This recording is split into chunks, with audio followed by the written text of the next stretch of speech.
आज आपण जातोय किल्ले तुंग पाहायला। समोर जो सुळका दिसतोय तोच आहे तुंग किल्ला।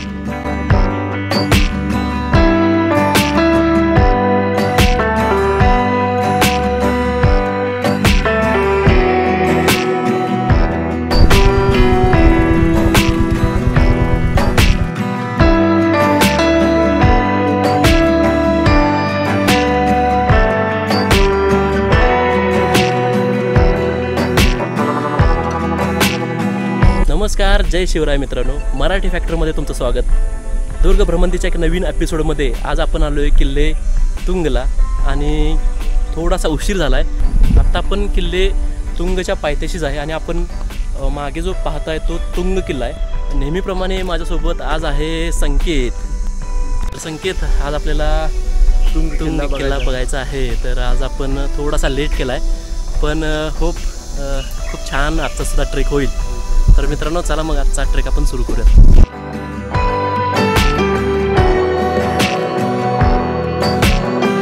किल्ल्याच्या पायथ्याशीच आपल्याला विरगळी दिसतात।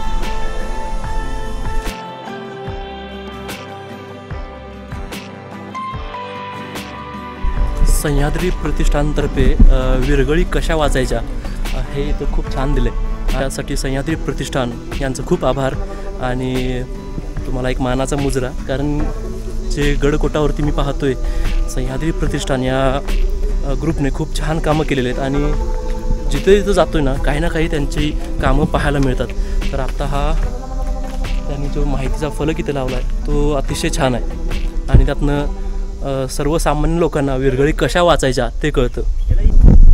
गडावरती बरंचसं काम चालू आहे आणि या पायऱ्यासुद्धा आत्ताच बांधलेल्या आहेत, तर बांधकाम जे आहे ते अजूनही सुरू आहे। तर चला मग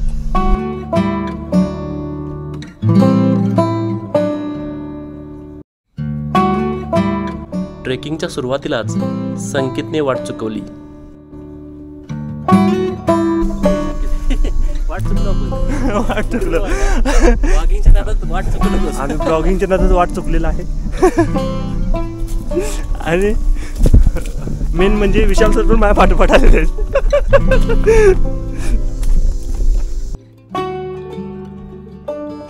यालाच म्हणतात गडाची वेळ।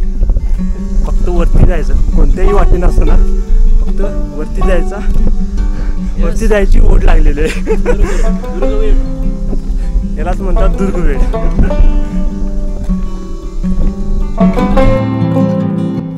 सह्याद्रीची भटकंती करत असताना हे बरेचदा होतं।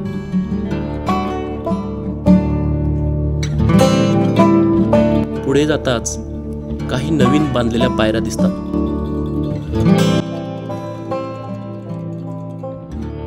मित्रांनो, थोड्याशा पायऱ्या चढून आलं की आपल्याला इकडे एक चपेटदान मारुती दिसतो आणि बऱ्याच किल्ल्यांवरती चपेटदान मारुतीची स्थापना केलेली दिसते, कारण त्याचं कारण असं आहे की प्रत्येक किल्ल्याचा भाग दुर्गमच असायचा आणि जेव्हा आपण पहारेकरी या किल्ल्यावरचे पहारा देण्यासाठी म्हणजे लांबच्या माचीवरती किंवा दरवाजावरती असायचे, तर भीती वाटू नये यासाठी बऱ्याच ठिकाणी हनुमानाची मूर्ती स्थापन केलेली असायची आणि त्यामुळेच प्रत्येक किल्ल्यावरती हनुमानाची मूर्ती नक्की तुम्हाला बघायला मिळेल।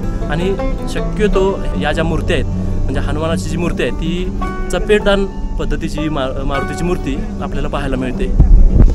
मित्रांनो, तुम्ही जो हा प्रदेश बघताय ना, त्या प्रदेशाला पूर्वी तुंगारण्य असं ओळखलं जात असे, कारण घनदाट वन इकडे होतं पूर्वी। आता जंगलतोड झाल्यामुळे तेवढं दाट वन राहिलं नाही आहे, पण त्या तुंगारण्य नावावरूनच या किल्ल्याला तुंग किल्ला असं ओळखलं जातं।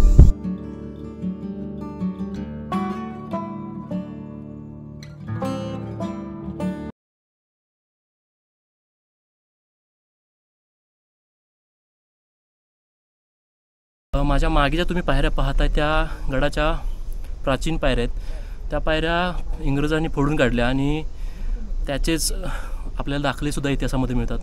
कर्नल प्रॉथरने 1818 साली बऱ्याचशा किल्ल्यांवरती ताबा घेतला आणि आपले जे गड किल्ले ते तोडून टाकले, बऱ्याचशा पायऱ्यांची नासधूस केली।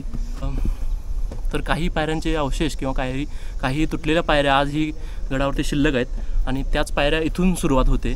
ब्रिटिश अधिकाऱ्यांपैकी हेनरी पार्टनर नावाचा एक अधिकारी याने सिंधुदुर्ग भग्न केल्याचे पत्र आपल्याला इतिहासामध्ये पाहायला मिळतं आणि ते आज उपलब्ध आहे. तसेच कर्नल प्रॉथर या इंग्रज अधिकाऱ्याचं नावसुद्धा याच्यामध्ये येतं. तर इंग्रजांनी मराठी सत्ता परत स्थापन होऊ नये किंवा कोणीही राज्यसत्ता स्थापन करू नये या भीतीपोटी आपल्या सगळ्या गडकिल्ल्यांचं नुकसान केलं आणि त्यामुळे आपल्याला सगळे गडकिल्ले भग्नावस्थेत पाहायला मिळतात.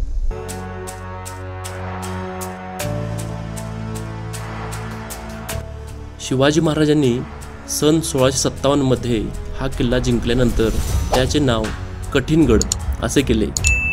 नाव कठीणगड असले तरी किल्ल्याची चढाई सोपी आहे. हे बघा मित्रांनो, कशी वाट आहे, एकदम खडकाळ. अशा पद्धतीच्या बऱ्याचशा वाटा आपल्याला ट्रेक करून जाव्या लागतात, तेव्हा कुठे गडावरती चढता येतं आणि गड ट्रेक होतो.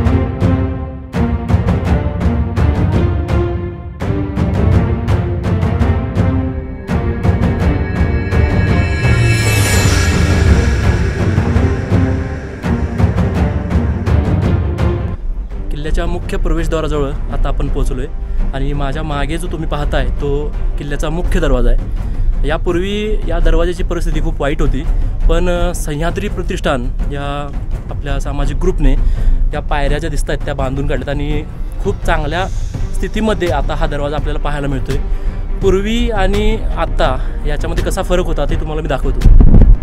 हे बघा, हे पूर्वी आणि आत्ता जे आहे ते फरक इथं दिसतोय आणि हे सह्याद्री प्रतिष्ठान यांनी केलेलं आहे. तर खरंच खूप छान सह्याद्री प्रतिष्ठान करत आहे त्यांचा. आणि हा पुतळा जो आहे तो खरंच इतका आकर्षक आहे की खरंच दरवाज्यावरती एखादा मावळा उभा आहे असं वाटतं.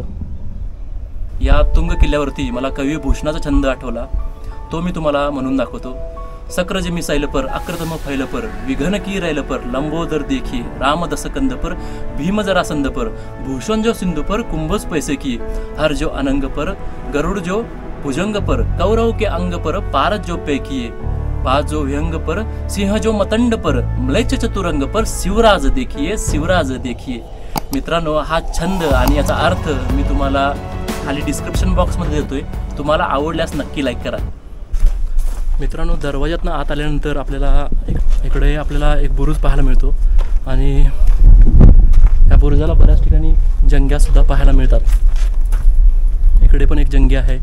जंग्यांचा उपयोग जो आहे तो स्पॉट टार्गेट करण्यासाठी होतो आणि इथून आपल्याला 2 वाटा मिळतात. एक जातो हनुमान दरवाजाकडे आणि दुसरी वाट जाते ती इकडे माचीकडे जाते. तिकडे पण एक बुरुज आहे, तो पण आपण पाहायला जाऊया. इथून निमुळती वाट आहे, त्यामुळे एकावेळी एकच माणूस जाऊ शकतो.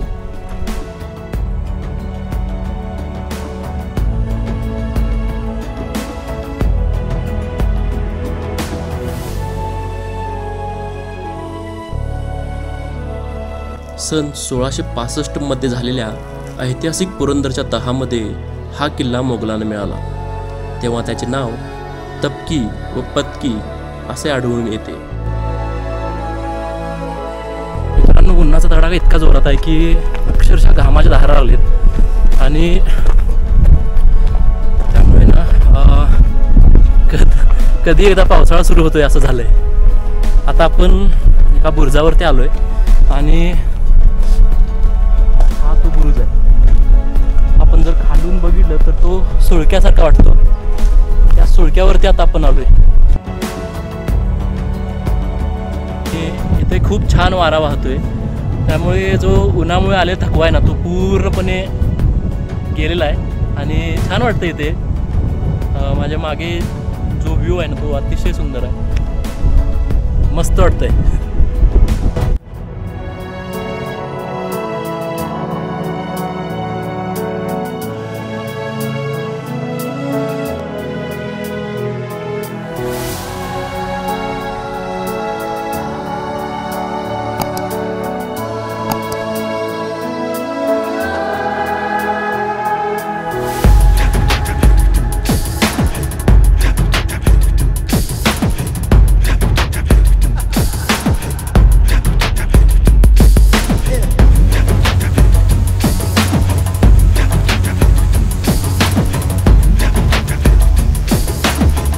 आता बुरुजावरनं आपण मुख्य किल्ल्याकडे जातोय. मुख्य किल्ला अजून आपला बाकी आहे. आता मित्रांनो आपल्याला इकडे जायचं आहे हनुमान दरवाजा. वरती गेल्यानंतर आपल्याला पाहायला मिळणार आहे. तर ही खडतर वाट आहे ती आपल्याला पार करून जायचं आहे. तर चला मग.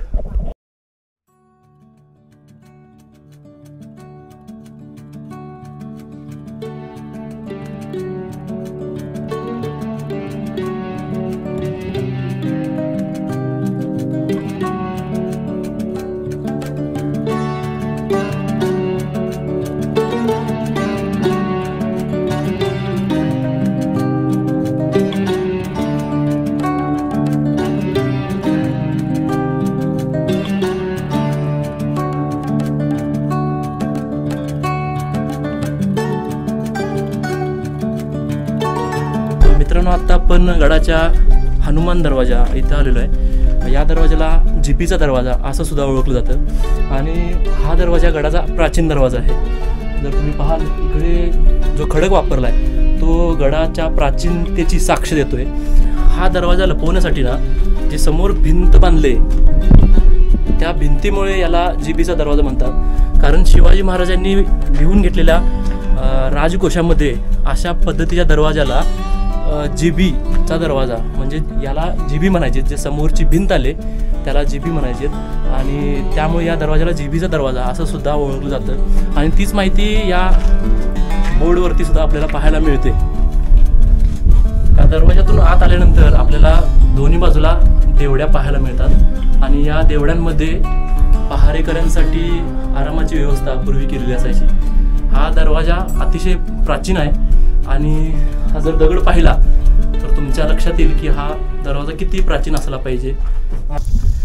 उन्हाची रखरख वाढते म्हणून मी हॅट आत्ता वापरतोय आणि त्यामुळे थोडासा दिलासा मला मिळतोय. खरं तर मुख्य प्रवेशद्वारातून आत आल्यानंतर आपल्याला इकडे काही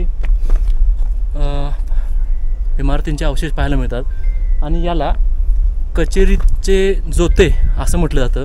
कारण किल्ल्यावरती येणाऱ्या प्रत्येक व्यक्तीची नोंद या ठिकाणी ठेवली जायची. पण आता या कचेऱ्या किंवा या इमारती आहेत त्या पडलेल्या अवस्थेत आहेत. त्याचे फक्त जोतेच उरलेले आहेत म्हणून याला कचेरीचे जोते असे म्हटले जाते. आणि इकडे एक छोटंसं गणेश मंदिर आहे.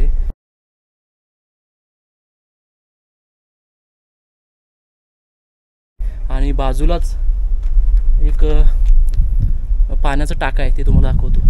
हे आहे ते पाण्याचं टाकं आणि इथून उतरण्यासाठी पायऱ्यांची व्यवस्था आहे. ओव्हरऑल किल्ल्याचा एक्सपिरियन्स चांगला चालला आहे. किल्ल्याचा इतिहास सांगायचा झालं तर 1482 ते 1483 या काळात या किल्ल्याचा प्रथम उल्लेख पाहायला मिळतो. सय्यद अली तबतबा याच्या बुऱ्हाने मासिरी या ग्रंथामध्ये या किल्ल्याचा उल्लेख पाहायला मिळतो. 1636 ते 1657 या काळामध्ये हा किल्ला आदिलशाहीच्या ताब्यात होता. 1657 साली छत्रपती शिवाजी महाराजांनी हा किल्ला स्वराज्यामध्ये दाखल करून घेतला. आणि तसं पाहायला गेलं तर या किल्ल्याचा उल्लेख खूप कमी नोंदवला गेलेला आहे इतिहासामध्ये.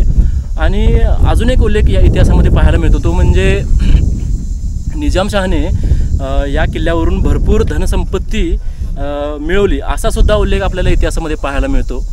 तर एवढाच छोटासा इतिहास या किल्ल्याला आत्ता आपल्याला वाचायला ऐकायला मिळतो. मित्रांनो उन्हाचा तडाखा एवढा आहे की संकेतला थोडासा त्रास होतो आहे उन्हामुळे आणि आमच्याकडे पाणी संपलं आहे.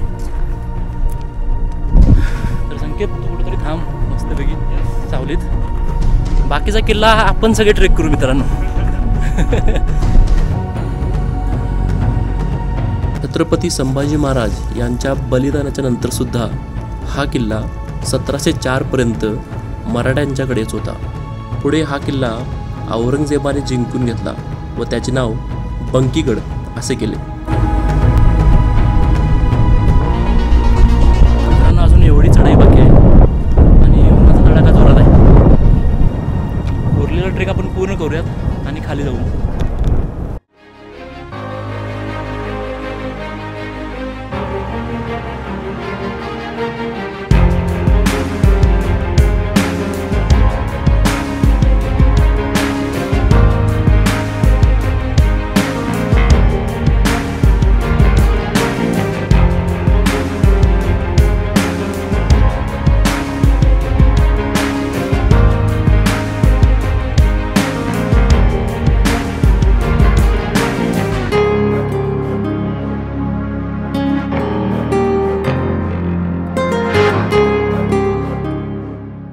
तर मग मित्रांनो, आता आपण किल्ल्याच्या शिखरावरती आलो आहे आणि शिखरावरती जागा जी आहे ती अरुंद आहे. या किल्ल्याचा प्रमुख उद्देश हा टेहाळणीसाठीच केला जायचा. त्यामुळे इकडे मावळ्यांची लोकसंख्या किंवा जो कोणी पहारेकऱ्यांचा वर्ग असेल तो कमी संख्येने असायचा. पण या किल्ल्यावरनं जवळपास या भागातल्या सर्व किल्ल्यांवरती लक्ष ठेवलं जात असे. औरंगजेबाच्या मृत्यूनंतर कान्होजी आंग्रे यांनी हा किल्ला स्वराज्यात आणला. आपण तुंगाई देवी मंदिराच्या समोर उभे आहोत आणि हे मंदिर अगदी कमी उंचीला आहे. किल्ल्याची गडदेवता म्हणून हे तुंगाई देवीचे मंदिर आजही इथं आपल्याला पाहायला मिळतं. या मंदिरामध्ये तुंगाई देवी अजून सुद्धा स्थापलेली दिसते. तुंगाई देवी मंदिराच्या बाजूलाच इकडे दिसतो तो तिकोना किल्ला आहे. हे पवना बॅक रिझर्वायर आहे आणि या साईडला लोहगड आणि विसापूर हे किल्ले दिसत आहेत. संकेतने चांगलीच विश्रांती घेतलेली आणि एक छान सावली बघून त्याने इकडे तळ ठोकलेला होता आणि थोडा आराम केल्यामुळे आता बरं वाटतंय. आता थोड्याच वेळात आपण गड उतारू. हां, नक्कीच. तर मग मित्रांनो, आता आपण गड उतार झालेलो आहे आणि आपण आजचा ट्रेक आपला पूर्ण झालेला आहे. किल्ला छोटा आहे आणि टेहाळणीसाठी असलेला हा किल्ला नक्कीच पाहण्यासारखा आहे. उत्तुंग उंच किल्ला हा आपण सर केलेला आहे. तर मित्रांनो, आता आपण इथेच थांबतोय. भेटूया परत एकदा नवीन एका दुर्ग भ्रमंतीच्या व्लॉगमध्ये नवीन किल्ल्यावरती. तोपर्यंत जय महाराष्ट्र, जय शिवराय.